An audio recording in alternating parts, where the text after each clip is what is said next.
Здравствуйте, уважаемые друзья! Сегодня про национальные шапки алтайцев и их значение расскажет мастер по пошиву алтайских шапок из рода Кумдош Миркетова Мария Васильевна. Национальная шапка – это важный элемент традиционной культуры алтайского народа. Алтайские национальные шапки бывают разных видов. Для повседневной носки шили килингбюрюк. Такая шапка считается традиционным головным убором женщин, но также носят ее и дети. Для детей их шьют особо нарядно, подбирая яркие цвета. В отличие от алтайцев, у теленгитов такая шапка имеет круглую форму. Верх шапки шьется из бархата или из другой однотонной ткани. Тулья выкраиваются из 4 или 6 кусков материи, на стыках которых накладывали вышивку из цветных ниток. Шапка у алтайцев имеет сакральный смысл. Считается, что шапка оберегает своего хозяина от бед и болезней, поэтому к ней надо обращаться бережно, носить свою шапку с уважением и любовью. Нельзя головной убор перешагивать, бросать на землю. Следующая шапка – это шапка из черной мерлушки сюри-бюрюк, остроконечная шапка. У теленгитов эта шапка имеет название седен-бюрюк, что означает «красивая, привлекательная шапка». Другие названия – кыяш-бюрюк и кураган-бюрюк. Первоначально ее носили и мужчины, и женщины. Со временем ее стали надевать на свадьбу невесте. Сегодня шапка сюри-бюрюк считается больше женской, и стилизованный вариант такой шапки, сшитый из ткани, носят чаще на свадьбах или на сцене. Надетая на голову такая шапка кажется высоким черным гребнем, слегка нависающим над лбом. Будучи сложенной, она представляет вид плоского и неправильного пятиугольника. Верх шапки плоский и обшит материей. Посередине имеется красный кружок овальной формы, называемый тап. Шапка имеет 2 широкие ленты печиль, спускающиеся сзади на спину, которые служили для подвязывания шапки. У женщин алтайкижи ленты пришиты под шапкой, а у теленгитов над верхним краем полей. Сегодня ленты имеют декоративное значение.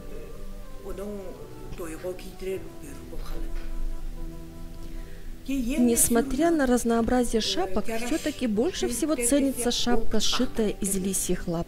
В старину, чуть ли не с рождения дочери, мамы целенаправленно собирали лисьи камусы на приданное. Шапка шьется из 10 или 12 лап. Внутренняя часть подбивается подкладом из белой мерлушки. По низу шапки обшивают полоской меха выдры и ягненка. Чуть выше опушки обязательно делается кант из тесьмы или парчи. Этот вид головного убора распространен почти среди всех этнических групп коренного населения Горного Алтая. И носят его как мужчины, так и женщины. Считается, целенаправленно сшитая шапка должна охранять и оберегать хозяина от бед и невзгод. Что касается значения шапки, то можно сказать, что существует несколько вариантов значения элементов шапки. Вот некоторые из них. Например, шелковые кисти, закрепленные на макушке, символизируют родственников, как со стороны матери, так и со стороны отца, подчеркивая, что у обладателя шапки с кисточкой много родственников с обеих сторон, что было немаловажным показателем. Украшали кисточки бусинками, пуговичками. Традиционно кисти делают из синего, желтого, красного или зеленого цвета нит. Кто-то сравнивает шапку с огнем и очагом. С испокон веков огонь и очаг являются самыми значимыми и почитаемыми символами для алтайского народа. И до наших дней они не утратили свое особое священное значение. Если шапку перевернуть, то можно увидеть костер, поленья в костре, казан в тагане, а в казане вода.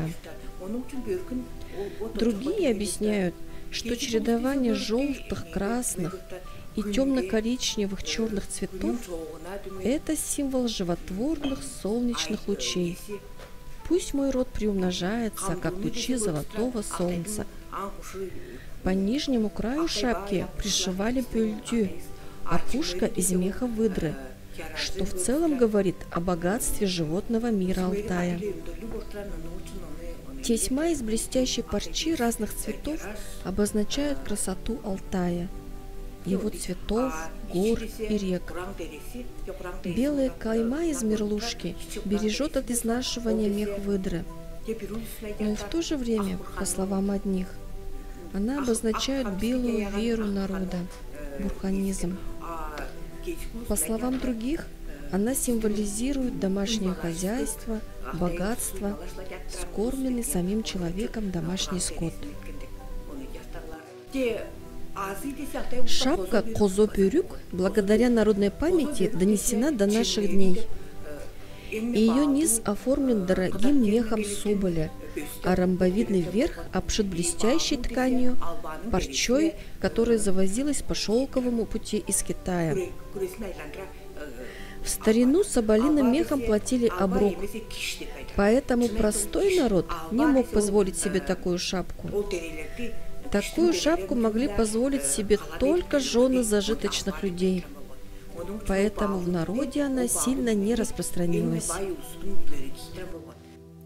Шапку можно сшить из лап и других зверей, таких как рысь, кабарга, соболь. Шьют шапку также из хвостов норки, белки, из хвостов выдры. При этом женщинам не разрешалось носить шапку из меха хищного зверя, за исключением шапки из лисьих камусов. Например, шапка из рысьих лап. Женщинам такую шапку носить нельзя, так как в отличие от лисы, рысь – грозный хищник. Ношение шапки из лап кабарги тоже разрешается только мужчинам. Женщинам и девушкам нежелательно ее носить. По народному поверью, ношение такой шапки может привести к тяжелым родам в будущем.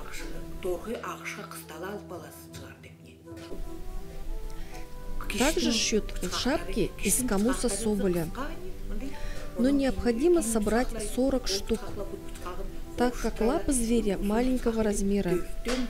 Для пошива используют камусы и передних, и задних лап.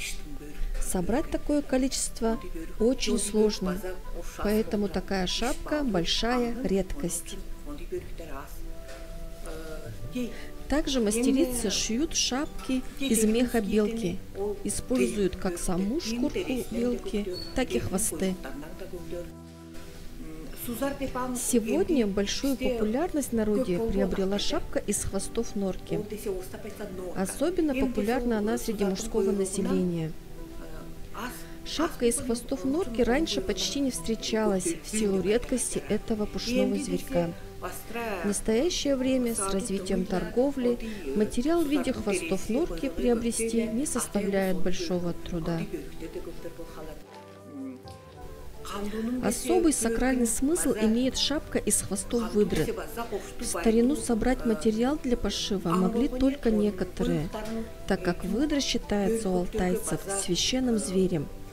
Просто так ее не убивали.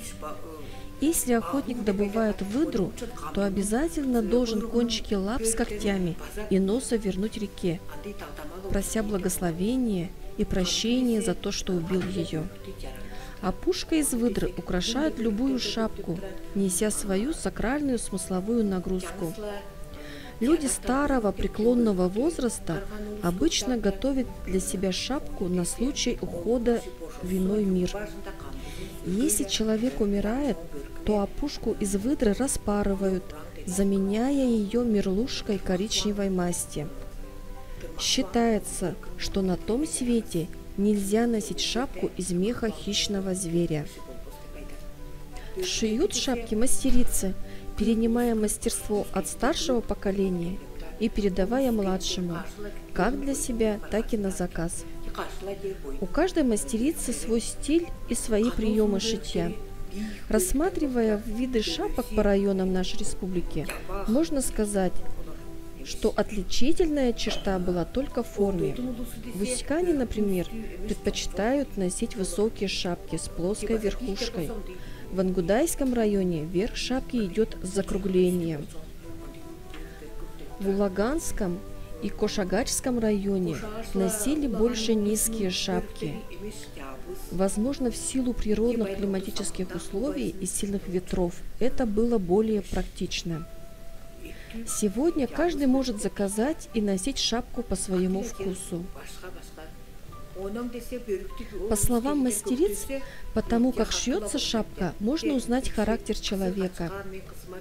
Если в ходе работы возникают трудности, например, часто рвется нитка, или нитка путается, или возникают другие трудности с мехом, например, мех рвется, плохо натягивается, то говорят о скверном или тяжелом характере человека. И наоборот, если человек хороший, светлый, то шапка шьется легко и быстро. Конечно же, могут иметься и другие интерпретации и семантика понимания значения алтайского головного убора «Алтай-бюрюк». Я поделилась своими знаниями, но также было бы интересно послушать и другие точки зрения, и других мастеров.